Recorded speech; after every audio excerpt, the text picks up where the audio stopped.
And welcome to Week 3 Fantasy Wall Street, brought to you by the Fantasy Football Advice Network. We're going to be looking at some players you should be looking to buy before their value skyrockets, or players you should be trying to sell at their peak, or before their stock just tanks. Okay, Kyle, give me some good fantasy financial advice, sir. Well, we're going to start with Tee Higgins, and we're selling him. And it might be a little obvious to some people. We've talked about him a little bit in the past on some of last week's shows. Yep. And the Browning effect, right? You're going to have a backup QB for most, by the time Burrow would come back, probably all the season, because their season will be lost. Yep. Excuse me. And so we talked about T would probably take the biggest hit of the skill positions, and we saw it start already in Week 3 against Minnesota. The dude had 1 reception on 2 targets. Like, I don't see that getting any easier. His schedule down the road: Denver, Detroit, Green Bay, Pitt, Jets, Chicago. Like, there's some tough matchups in there, and it's not going to get easier. No, I agree. So if you can get something off of Tee Higgins with some name recognition, somebody that thinks maybe he won't be affected as much, try to sell him. Yeah, you hit the nail on the head. Get that name recognition now before people realize that this is going to be ongoing issue, right? I know you got some good draft capital in him. You probably drafted him pretty high, so you need to try to cash in on that while you can. You mentioned it. The schedule is horrible, and the season's probably going to be a loss for him because they were already saying 3 months for Burrow. And you don't want to sit here, hang on to this guy and let him lose you week after week. You got to make it to the fantasy playoffs. So don't let this guy be the reason that you're not making it to the playoffs. Don't hang on to him. 100%. All right. Who's next? So next, we're going to buy Breece Hall. And this one might not be so obvious to some people because it seems counterintuitive when you look at his numbers over the last couple of weeks. But if you look at the snap share and the fact that Fields this last week was out and things like that, like, it's going to get better. Yep. Like, we were just talking about the schedule for Tee Higgins. Well, the Breece Hall schedule starting this week, he has Miami, Dallas, Denver, whose linebacking core is shaky right now. Okay, that's a little tough. Carolina, Cincinnati. Then he hits a bye. Then he's got Cleveland, New England, Baltimore, who Detroit just been horrible. Destroyed on the ground.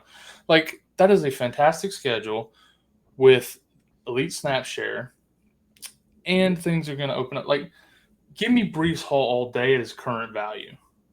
Oh, yeah, his value, people are way down on him. They're too worried about Allen. Some people are worried about Justin Fields, which I think Justin Fields just opens him up more, but that's beside the point. Yeah. Also, Breece Hall is a receiving back, getting 6 targets last game, 3 and 4 before that. So that's some good target share for a running back, and I want that in a PPR league for sure. 100%. And, I mean, the elite talent's still there. Yeah, you're buying low on this guy for sure. Agreed.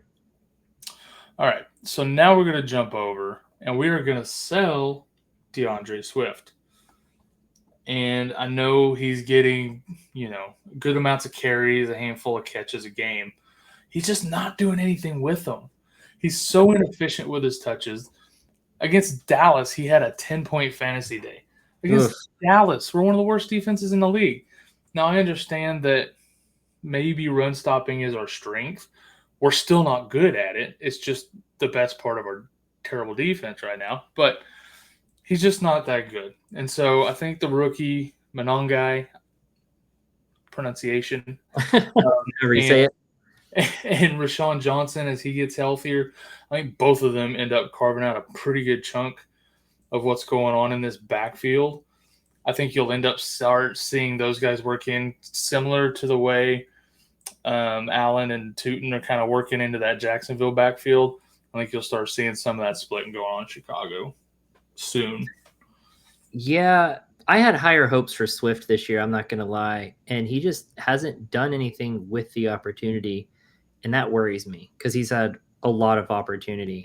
So, Yes. yeah, I think at this point you're kind of selling high to other people who still might have those high hopes, and he still got that name recognition before he gets just, I don't know. I'm so disappointed in Swift this year. I've got nothing else to add.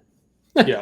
But basically, he is no Montgomery or Jahmyr Gibbs for Ben Johnson, and the window to sell him at a decent price is closing quick. Yep. He's got Vegas, a buy, and then it gets a little weird after that. So sell him now while you can. Get somebody you can use. Agreed. All right. So now we're going to move on, and we are going to buy Chris Olave. Chris That sounds Olave. opposite of what most people would say. Say what? I said that sounds opposite of what most people would say. I think people are scared of Olave this year. People are scared of Olave. They especially preseason were scared of Olave because they didn't know. There's a lot of risk there. You're talking about he's coming off of a dual concussion season. He's got Spencer Rattler at QB. There's a lot of things, a lot of red flags there. Yep. But when you look at how he's been performing, targets 13, 10, 14. The dude's a target monster. Yep. He's going to give you at a minimum wide receiver 2 value on a weekly basis, just purely based on volume. It looks like he's getting a lot of the catches that Kamara was getting last year in this offense. So just based on volume alone, this guy's worth going and buying. Somebody who thinks it's a mirage, that he's not going to keep it up. He seems healthy. Seems like he's going to be involved the whole time. Go get him and get him at a good price before he starts stringing together more of these games and you can't get him. Opportunity. Yeah, and Rattler is just feeding him the ball. I want that all day. If he stays healthy, this dude is going to help you out a ton on your roster. And I still don't think he's won people over. We get questions all the time about Olave. He just hasn't won people over yet. So take advantage of it and go get him while you can. At a decent value still, somehow.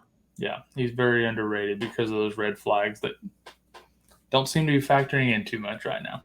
Agreed. All right. All right, next. Moving on to our next buy, we're going to be buying Mr. Jaylen Warren.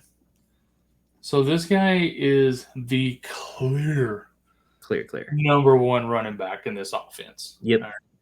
He had 80% snap share this week. The dude is getting all the touches.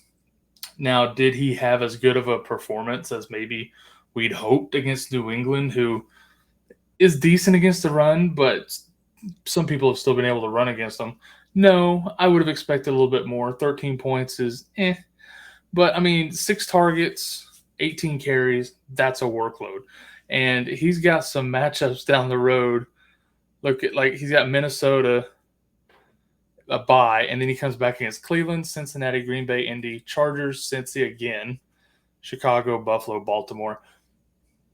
This guy is going to be a workhorse back against a really easy schedule down the stretch. Go get him while you can, while people are disappointed maybe in this performance, and just ride this RB1 the rest of the year, man. Yeah, it's clear-cut, number one, and I kind of saw this coming, I'm not going to lie. Go back to our off-season videos, I saw this coming. And I feel like I'm repeating myself here like I did Breece Hall earlier, receptions. Stu got 5 catches on 6 targets last game. He is scoring double-digit scoring without scoring touchdowns. So that means a touchdown is just a bonus. His floor is double-digit scoring, which is fantastic. Right. Week 2, he had 19.5 points without scoring a touchdown. Yeah. Sign me up for that all day. That's a safe play. That's a safe floor every week because he's that clear-cut number one workhorse. And I love it. And this offense is playing well. He's going to have opportunities to score just because he hasn't yet. He had 1 receiving touchdown in week 1, but just because he hasn't scored a rushing touchdown yet, it doesn't mean he's not going to have he'll have his opportunities. It's early. It is early. Okay, so next we're going to sell TJ Hockenson. And the reason is, one, the QB situation now, whether it's Wentz or J.J. McCarthy when he comes back, whatever, is not the best, okay? He had a great game with Wentz this week against Cincinnati, okay? They give up the most points to tight ends in fantasy, so that's not a super surprise. Right. But also this week, you've got Jordan Addison coming back from his suspension. I think that's also going to ding Hockenson. So take him off of this big performance, give him to somebody that needs tight end help, and get something else that can help your roster. Yeah, I think where I agree with you. I don't know. Little devil's advocate. I think that Addison coming back might actually help because it could spread that defense out a little bit more. But I think you can still get good trade value out of Hockenson because of his name, right? He's still viewed as a top tight end. And so now might be your time to go capitalize just in case, just based off a name alone. He has trade value. And I think you could take good advantage of that. Yeah, because I mean, I would not be surprised at all. In fact, I think this will be his highest scoring game this season. Now, question though, do you think that, was it coincidence that they changed quarterbacks there, JJ McCarthy going down, that Hockenson had a good game because he had Carson Wentz? I think it helped. I think that and the team they were playing against were the two major factors. Yeah. Yeah, I think it's a little bit of both. And to have that perfect storm again, yeah, not really a thing. So, yeah, exactly. Alrighty. Let's move on to Tet. Yeah, lastly, usually we do 3 of each of these guys on this show. I have a bonus buy for you this week because these 4 guys I just felt really, really strongly that I needed to tell you guys about. Tet is a guy, he is killing like the Lions. He's getting all of the best targets in this offense. He's getting a ton of targets, ton of work. And he's had a few really good games already. But yeah. I don't think we've really seen the true breakout yet. Because they've been good games, but not great against Jacksonville, Arizona, Atlanta. But he's got some games coming up that are going to make him untouchable. Okay, when you look at New England and their pass defense, not great. And then he's got Miami, and then he's got Dallas. By the time he gets through with that 3-game stretch, he's going to be probably in the top 5 of fantasy scoring wide receivers after week 6. And he's going to be unable. You're going to be unable to get him. So get him while you can now. Enjoy the ride because he is going to rack up some points, man. Yeah, this is a kid who's going to live up to the expectation. Yes. No doubt about it. And he doesn't really have any competition for targets. I mean, he's the guy. And Young is good enough to feed a guy. We saw that last year too. So he finds his guy and he feeds him. And so I think that Tet is taking over that role. He's just going to feed this guy. And Tet is a stud.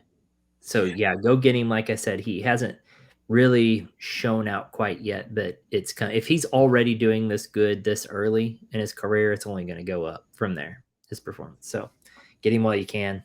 It may already be too late, honestly. It might be. The window's closing for sure. He's already got that name recognition and people like him. Yeah. They know he's good. So it's already going to be hard to get him, but the price is going to go way up real fast. So So if you want him, go get him for that price skyrockets. Exactly. All right, guys, that's going to do it for Wall Street this week. Good luck trading. Good luck, guys.